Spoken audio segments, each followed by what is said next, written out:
Right, Shalom. Shalom. Call Allah Yom La, Yahweh, Bahashim Yahushai, Bahashim Rakal Kodash. Double honors to our elders, apostles of Great Millstone, who rule well, and salutations and honors to the hopeful elect out there pushing this truth and sincerity. The hopeful elect, the men who labor in this truth and sincerity, the hopeful elect. And I'm going to entitle this video, The Reason Why We Don't Call Ourselves Black Hebrew Israelites. Okay? I'm going to open up with, because the word black is a byword that was given to us,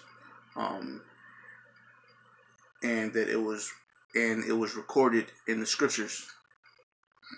I'm going to open up with the book of Acts, chapter 1, chapter 13, verse 1. Now there were in the church that was at Antioch certain prophets and teachers, as Barnabas and Simeon, that was called nigger. Okay. Now this word nigger, and when you go into the Latin, and when you go into the Greek, because you gotta we have to take consideration that the New Testament was written in the Greek. Okay, so this word niger, we have to look it up in the Greek.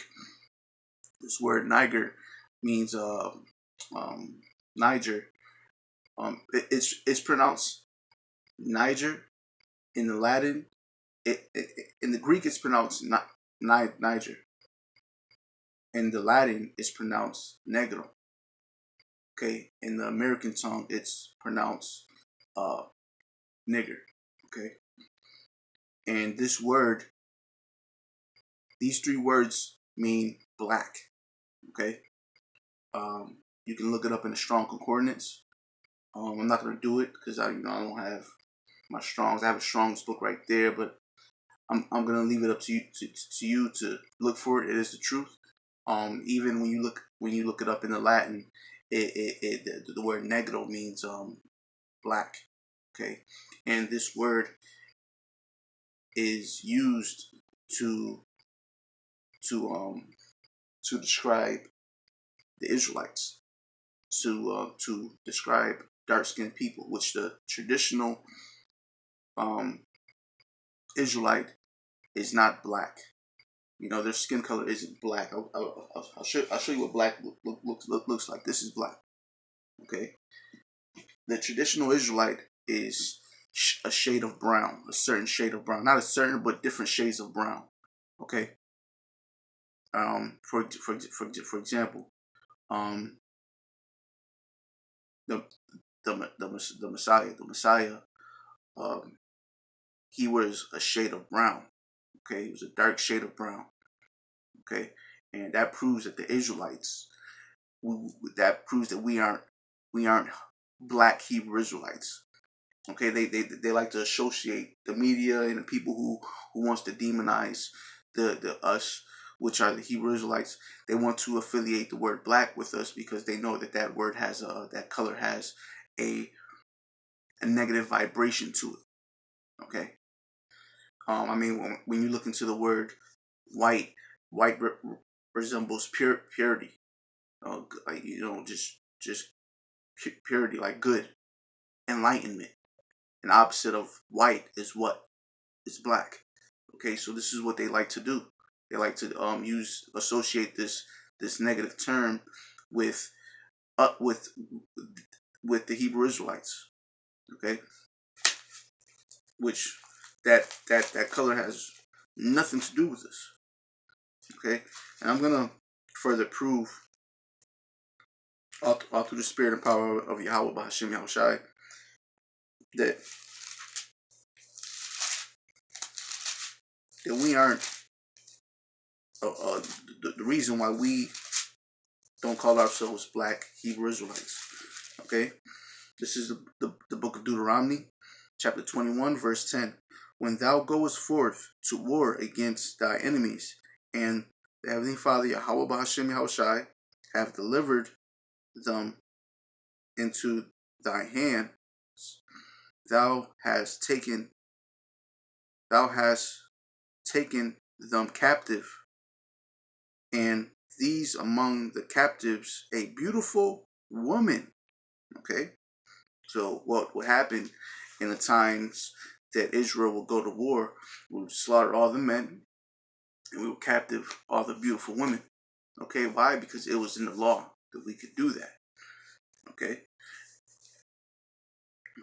this was in times past when Israel was dwelling in their own land.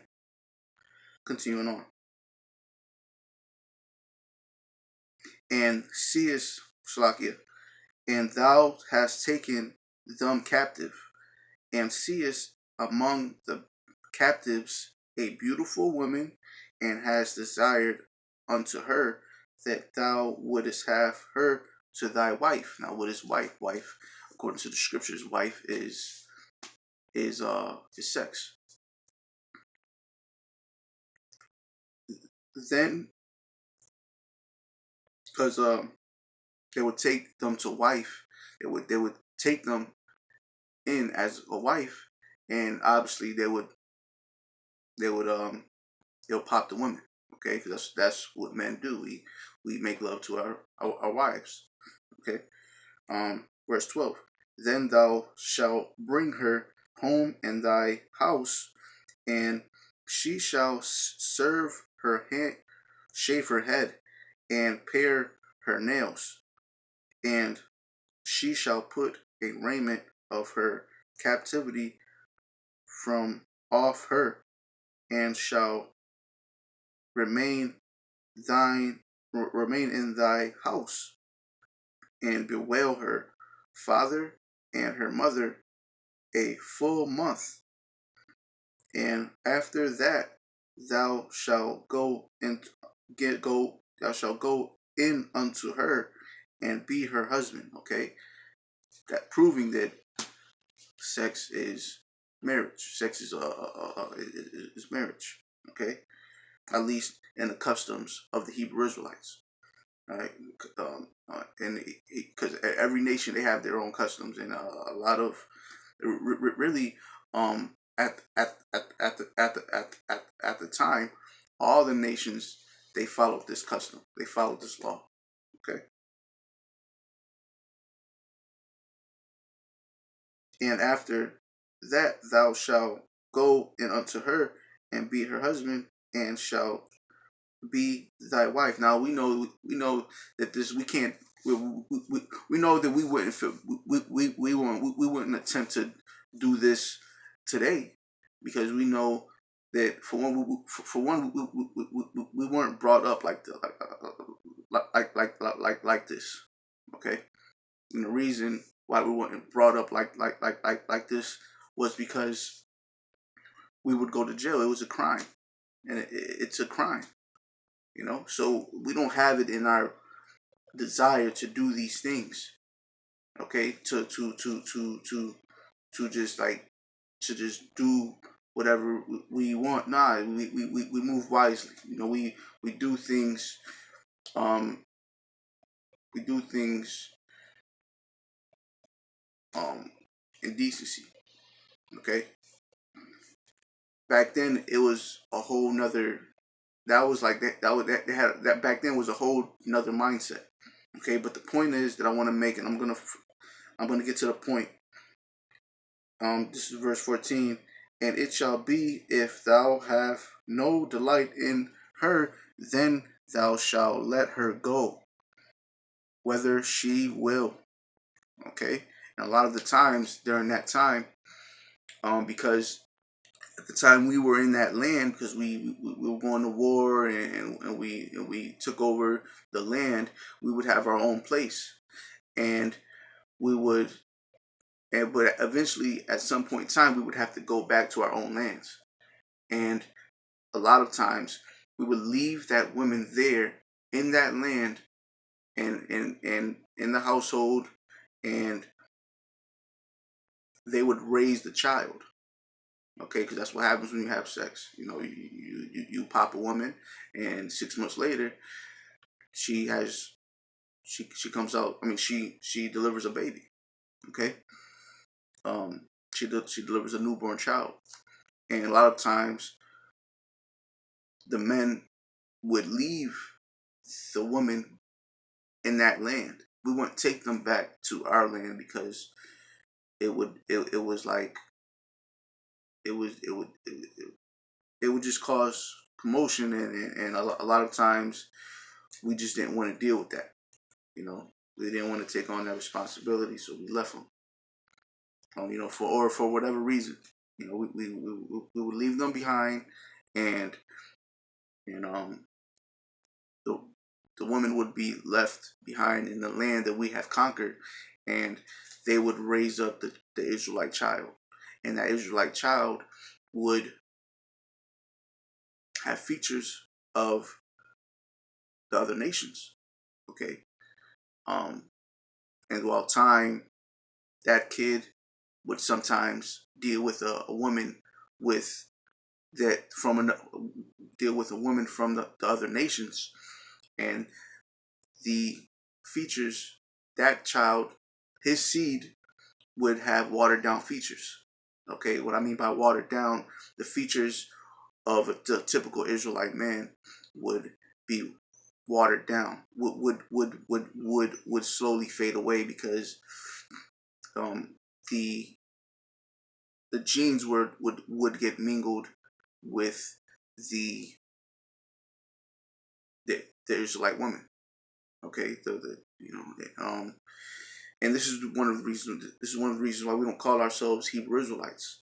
Okay, because there are confusion of face Israelites out there who were raised in the customs of who were brought up in heathen and in the lands of the other nations. Okay, and throughout time they would look like the other nations. As they would reproduce, they would look like the other nations. So there's Israelites who look like so-called white people. Okay, and this is the one. And there's Israelites who look like so-called Arabs.